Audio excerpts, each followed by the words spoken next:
युवक को गलती से एक सिक्का मिल गया।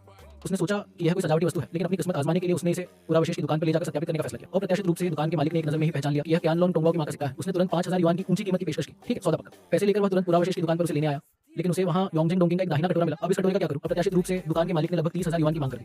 युवक मुड़ा और जाने के लिए तैयार हो गया। 500 युआन, कम से कम 500 युआन। युवक ने तुरंत दुकान के मालिक से सामान समेटने को कहा। अप्रत्याशित रूप से वह अभी पुरावशेष की दुकान पर पहुंचा ही था कि उसकी मुलाकात एक लंबे समय से चाही गई लड़की से हो गई। हालांकि इसी समय मालिक को अचानक उस युवक के हाथ में वान शिजियान का खजाना मिला। ध्यान से पहचान करने के बाद मालिक ने सीधे 1,50,000 युआन की ऊंची कीमत की पेशकश की, लेकिन लड़की को उसकी क्षमता पर विश्वास नहीं हुआ।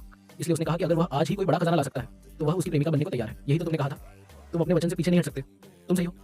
युवक यह सुनकर मालिक उसे प्राचीन वस्तु की दुकान पर ले गया। फिर उसने एक मामूली सी टूटी हुई किताब उठाई। नतीजतन उसने पाया कि किताब में एक तियांजिया की मुहर छिपी हुई थी। मालिक ने कहा कि यह किताब चीन गणराज्य की एक प्राचीन वस्तु है। 30,000 युआन झट से, 500 युआन, कम से कम 500 युआन। अप्रत्याशित रूप से इस मुहर को देखते ही मालिक उत्साह से खड़ा हो गया। ये पूरे देश का लाल स्टैंप निकला। अब ये छपना बंद हो चुका है। मैं इस स्टैंप के लिए 13 लाख रुपए दूंगा। सौदा पक्का। अचानक जैसे ही वे बाहर निकले, उस युवक के मोबाइल फोन पर एक मैसेज आया कि उसके सामने वांग झीजी की तस्वीर है। इसकी कीमत कम से कम 10 करोड़ युआन है।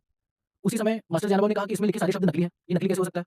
मैंने तो ये शब्द चुराए।假的，怎么可能是假的？这些字我都要了。